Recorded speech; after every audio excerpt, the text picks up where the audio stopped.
There's no such thing as a good or bad memory. There is no such thing as a good or bad memory. There's just a trained memory and an untrained memory. Does that make sense? Now, here's the thing. I grew up with these learning challenges. I had all these difficulties all through school, all through elementary, middle school, junior high, high school. I had all of these challenges. At the age of 9, I remember a teacher looking at me thinking I wasn't either smart enough to understand what she was saying or wasn't paying attention. She was talking to another adult, and she said, "That's the boy with the broken brain." And I was like, at 9 years old, right? And so those kind of identity issues, those beliefs, does that make a difference? Yes, right? And a lot of people believe that they can't do certain things. They could just never remember names. So I could teach them a strategy, but if the belief is not changed, what happens? It's not, because it becomes self-fulfilling. I remember running a marathon, and preparing for it, I read a chapter of one of the books, and it was on the psychology of running a marathon, right? The mental part. And it said this verbatim, word for word, because I'm a memory expert. It said, "Your brain is like a supercomputer, and your self-talk is a program it will run. So if you tell yourself you're not good at remembering names, you will not remember the name of the next person you meet because you programmed your supercomputer not to." A lot of people say, "Oh, I have a bad memory," right? They always think, "I have memory," or "I have focus," or "I don't have focus," or "I have creativity," "I don't have creativity." I want you to scrap that. Creativity is not something you have, it's something you do. Focus is not something you have, focus is something you do. Energy is not something you have or don't have, it's something you do. Memory is not something you have, it's something you do. And what's the benefit of turning it into a do as opposed to something you have? What's the benefit? You have control over it because you could put it into a process. It becomes a strategy because there's a strategy for reading faster. There's a strategy for remembering names. There's a strategy for having focus. And it's a verb, not a noun. I'm the why guy. I want to know why you do what you do. What is your motive for action? What is it that drives you in your life today, not 10 years ago, or are you running the same pattern? Because I believe that the invisible force of internal drive activated is the most important thing in the world. I'm here because I believe emotion is the force of life. All of us here have great minds. You know, most of us here have great minds, right? I don't know if I'm in the category, but we all know how to think. And with our minds, we can rationalize anything. We can make anything happen.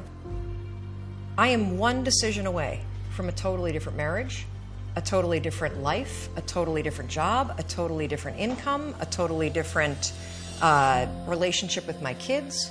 Not like one decision, I'm divorcing you in the marriage example, but one decision on, you know, you could be having a conversation with your spouse and you feel your emotions rise up, and within a tiny window, those emotions can take over and can impact how your marriage goes. Or you can learn how to take control of that micro moment and make a decision to act in a way that actually shifts your marriage.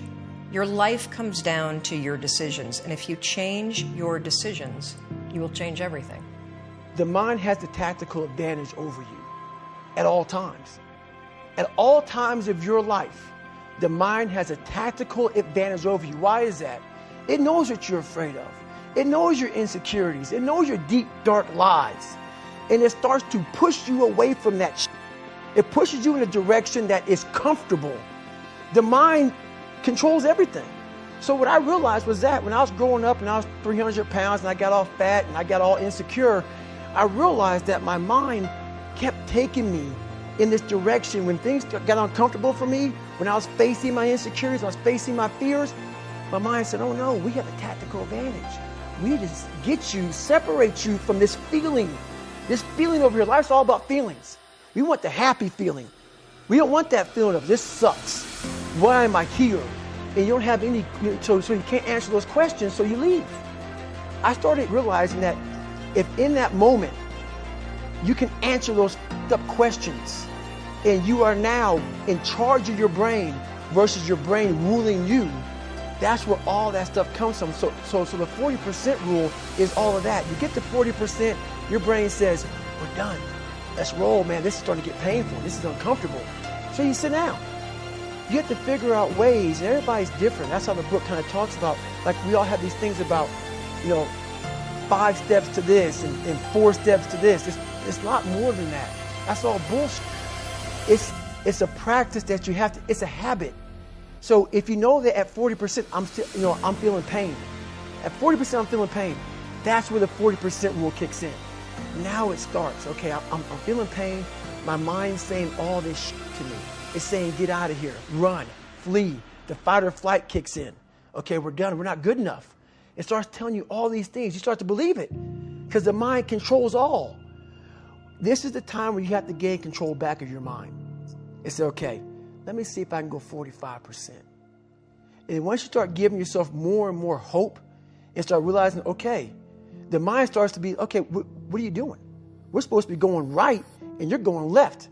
You start then controlling your mind. Start finding more in yourself. And then it goes from 40% to a lot further than that. But that's the start of it though. Get to the spot where your mind is saying stop. Wherever that is, you got to get there first. And then that's when that starts to work for you. You got to control yourself in that moment. Let me give you the secret once and for all right here. Work. A lot. Based on what your mouth is saying. You want to be a millionaire? You need to become a workaholic. Right? You want to have good work-life balance and great family and be on the softball team and raise your kids and make $100,000? That's an amazing, let me just say it real quick. That's a ridiculous life.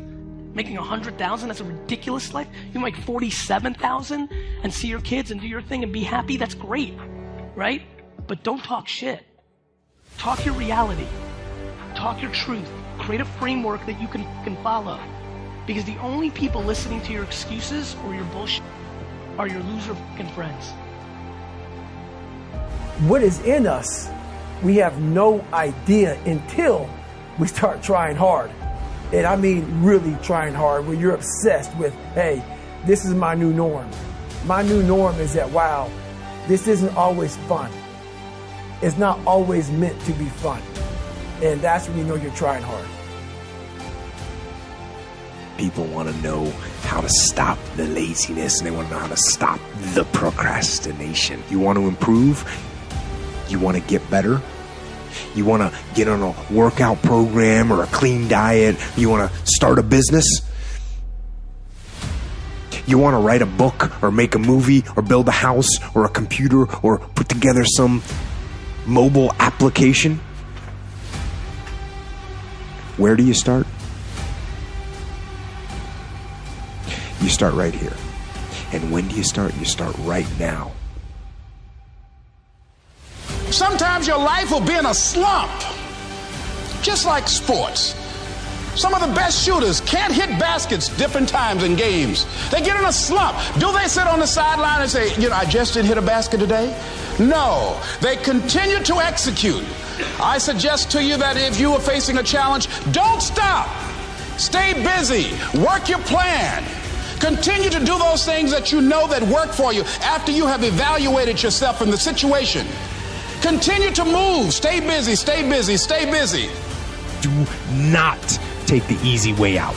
Do not give up based on instinct. If you are forced to stand down, to retreat, so that you can rebuild and reattack, so be it. But make that decision based on logic, not on the instinct of surrender and defeat. Get up. Go. Fight on. Every leader I have ever known had a dream, had a vision. In fact, I would say to you, if you're not seeing what could be and what you would like to have, I would say you probably are not a leader.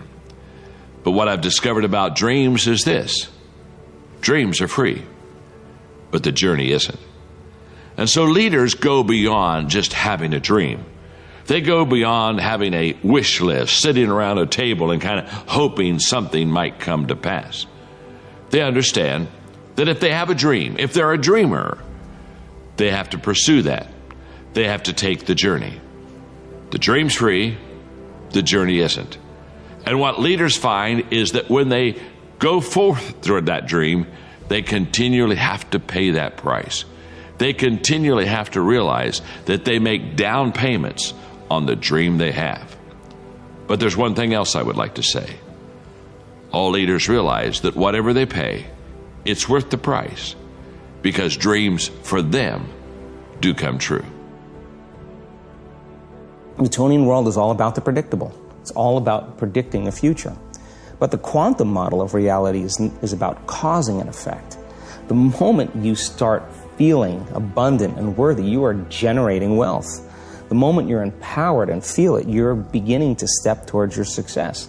The moment you start feeling whole, your healing begins. And when you love yourself and you love all of life, you'll create an equal. And now you're causing an effect. And I think that's the difference between living as a victim in your world, saying, I am this way because of this person or that thing or this experience. They made me think and feel this way. When you switch that around, you become a creator of your world, and you start saying, my thinking and my feeling is changing an outcome in my life. And now that's a whole different game, and we start believing more that we're creators of reality.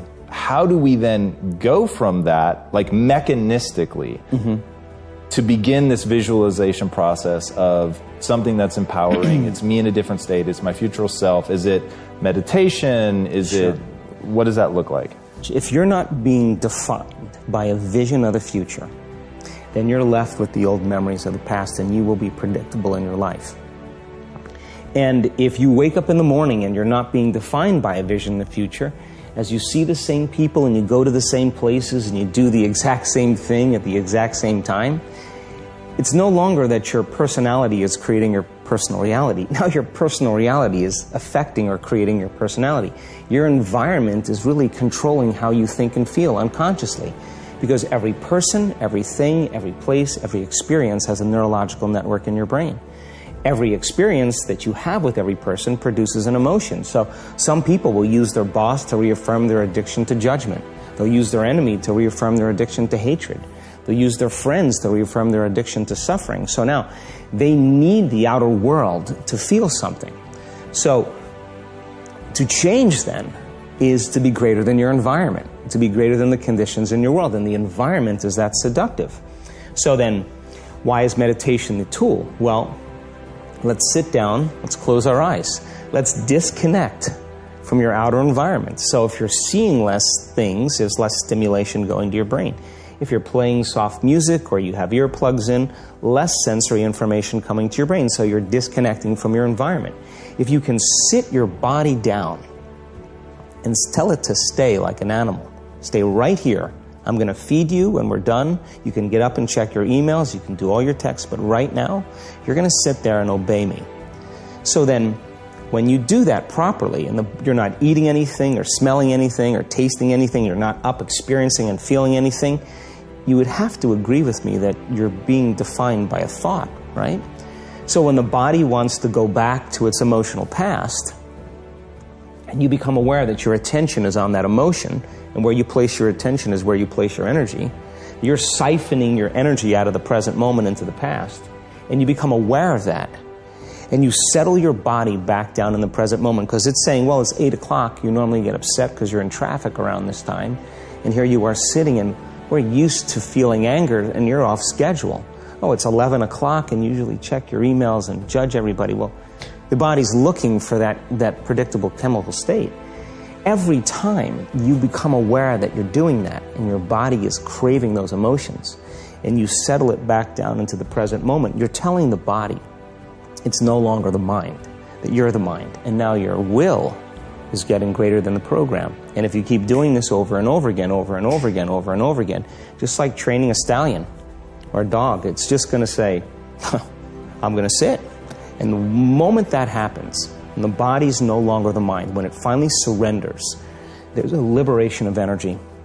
We go from particle to wave, from matter to energy, and we free ourselves from the chains of those emotions that keep us in the familiar past. And we've seen this thousands of times. In fact, we can actually predict it now on a brain scan.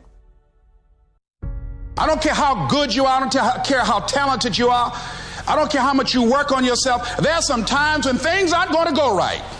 They just are not going to go right. There are times when anything that can happen will happen. Murphy's Law will be knocking at your door.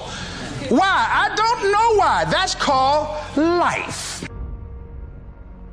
Greatness is not this wonderful, esoteric, elusive, God-like feature that only the special among us will ever taste. You know, it's something that truly exists in all of us. It's very simple. This is what I believe, and I'm willing to die for it. Now you have to set the new stage. Now you have to set the new mark. And be greater than you was yesterday. Realize that you are walking above ground for a reason. 2019 may have had its ups and downs, but you did not stay down. You knew what you had to do to get up, so you got up. I know the outcome, I know the purpose, and I look for leverage. Leverage is different than delegation. What's the problem with delegation? Delegation is you have all that needs to be done, so you give it to someone else, and you tell them what needs to be done, and when they don't do it, you're pissed off. Leverage says, I can move the biggest boulder in the world with a little bit of effort if I get something I can do it with, and I'm still part of it. So leverage is, if I'm going to leverage something here with Tom, I'm going to make sure Tom understands the what? The outcome. I want to make sure Tom understands the purpose, the why, and the action. But I might say to Tom, if you can get this done without this action or better action, go for it, baby. And I want to talk to you on this date. We got a promise and we're going to check in before it's needed. So there's no surprises. If you're having problems, Tom, come back to me because we're partners on this. That I call leverage. And you know what I do when I have no time? There is time. I just got to leverage it. You know what I'm saying? Say, I have no one to leverage it to. You know? Shane over here, right?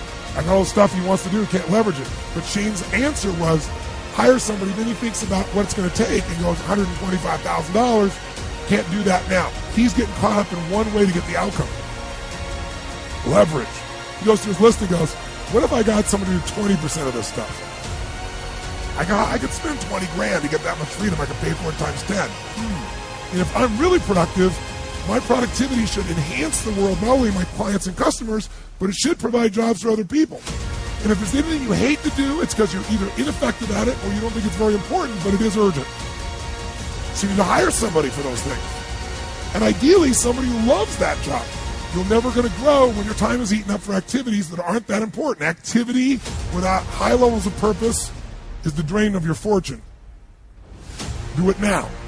If you can't get it all now, do a part of it now. Leverage is power. Leverage is ultimate power.